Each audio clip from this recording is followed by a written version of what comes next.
Salut, aujourd'hui c'est tuto, je te montre comment mettre à jour les Lark Max, le kit de micro sans fil de chez Holyland, parce que c'est pas aussi facile qu'il n'y paraît, on perd pas de temps, on passe vite à l'ordi. La mise à jour va se dérouler en plusieurs étapes. D'abord on va commencer à mettre à jour le récepteur, puis chaque micro un par un, et pour finir, même le boîtier de rechargement lui aussi a droit à sa mise à jour, donc il faut vraiment mettre à jour tous les aimants du kit pour que ça fonctionne parfaitement. Important, pense bien à charger à 100% tous les aimants du kit avant de lancer cette mise à jour. Allez, on va aller sur le site holyland.com pour télécharger ce firmware. On va aller logiquement dans l'onglet support. Download Center apparaît, c'est facile. On va faire View All. Les Lark Max apparaissent en haut à droite, on clique. On va aller tout en bas pour retrouver voilà, Lark Max firmware. On a le 1.0.303, mais alors attention, c'est pas le dernier disponible, il y en a un bien plus récent, je sais pas pourquoi ils l'ont pas mis avec, un petit peu bizarre.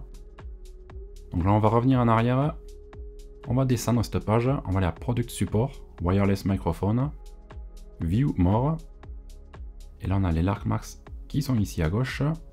On va descendre et aller ici à la première ligne, How to do Lark Max Firmware Update. Et là, comme par magie, on voit qu'il y a la version 1.0.4.7 qui est bien plus récente, qui est du 24 octobre 2023.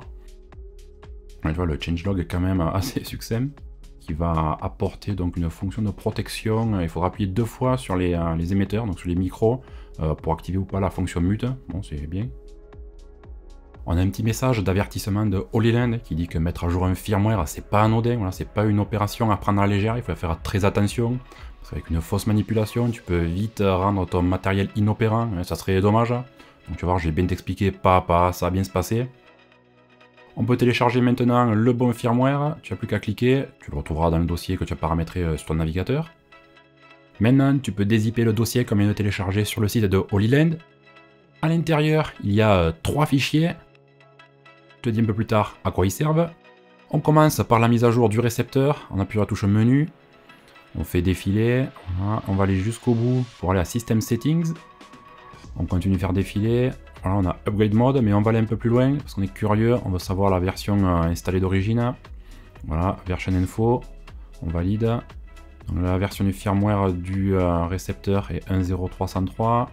Les micros, numéro de série, des informations, toujours les infos. On revient en arrière. On revient sur Upgrade Mode, on valide. Un message s'affiche, il demande si on veut vraiment faire la mise à jour. Oui, non. Oui, on est là pour ça quand même. Maintenant, on peut brancher le câble USB directement sur le récepteur. Un message s'affiche demandant de transférer les fichiers directement dans le récepteur. Voilà, du drag and drop tout simple. Tu vois qu'un nouveau lecteur USB est apparu sur ton ordinateur, tu peux l'ouvrir. Dans les fichiers qu'on a dézippés tout à l'heure, tu vas récupérer le fichier qui se termine par RX pour récepteur et le transférer dans ce lecteur USB. Tu vas qu'à attendre que le transfert se finisse et aille jusqu'au bout. Une fois le transfert du fichier terminé, tu peux débrancher le câble USB. Ça va lancer la procédure de mise à jour. Upgrading s'affiche sur l'écran avec une petite barre jaune qui indique l'avancée. Une fois que la barre jaune est complétée, un message s'affiche et t'indique que la mise à jour est réussie et que l'appareil va redémarrer. Une fois que le récepteur a redémarré, la mise à jour est terminée et on peut passer à la mise à jour des micros. Pour les micros, c'est pas plus compliqué. On s'assure bien que le micro est allumé avant de lancer la procédure. Il doit clignoter en bleu. Si c'est bon, tu peux brancher le port USB en dessous. Comme avec le récepteur, le micro fait apparaître un nouveau lecteur USB. Tu peux l'ouvrir pour naviguer.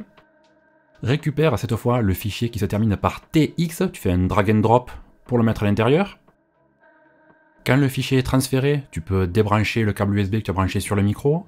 La petite diode qui était bleue jusqu'à maintenant va se mettre à clignoter en violet pour t'indiquer que la procédure de mise à jour a démarré. Là aussi, il faut attendre, ça va durer quelques minutes. Une fois que c'est terminé, la diode redevient bleue, la mise à jour est terminée. Donc cette procédure, il faudra la répéter 2 fois, une fois pour chaque micro. Allez, dernier élément à mettre à jour, cette fois c'est le boîtier de rechargement. Donc là, tout simplement, tu branches le câble USB dessus. Ce boîtier de rechargement fait lui aussi apparaître un nouveau lecteur USB. Cette fois, on va récupérer le fichier qui se termine par box et le copier dans ce lecteur USB. La mise à jour est automatique, elle va se lancer toute seule dès que le fichier est fini de copier. On ne débranche surtout pas le câble USB, laisse-le bien branché. Une fois la mise à jour lancée, les diodes en façade de cette boîte de rechargement vont s'éteindre pendant 5 à 10 secondes et le lecteur USB va disparaître de ton ordinateur. Donc c'est pour ça qu'il faut conserver le câble branché. Tu pourras le débrancher seulement quand les diodes se seront rallumées et que le lecteur USB aura réapparu sur ton ordinateur. Voilà, ça confirme que la mise à jour s'est bien déroulée et elle est terminée. Pour la mise à jour du boîtier de rechargement, la méthode n'est pas la même sur PC et sur Mac. Il va falloir installer un petit logiciel qui est fourni dans le dossier qu'on a téléchargé tout à l'heure sur le site de Holyland. Donc tu installes ce logiciel, tu branches ton boîtier de rechargement à ton Mac, ça va le détecter automatiquement et ça va lancer la mise à jour.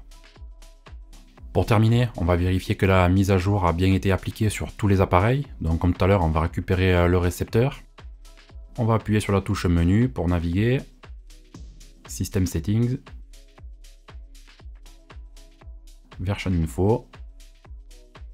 1047 pour le récepteur. Et 1147 pour les deux micros. C'est bon, ça a fonctionné. C'est terminé.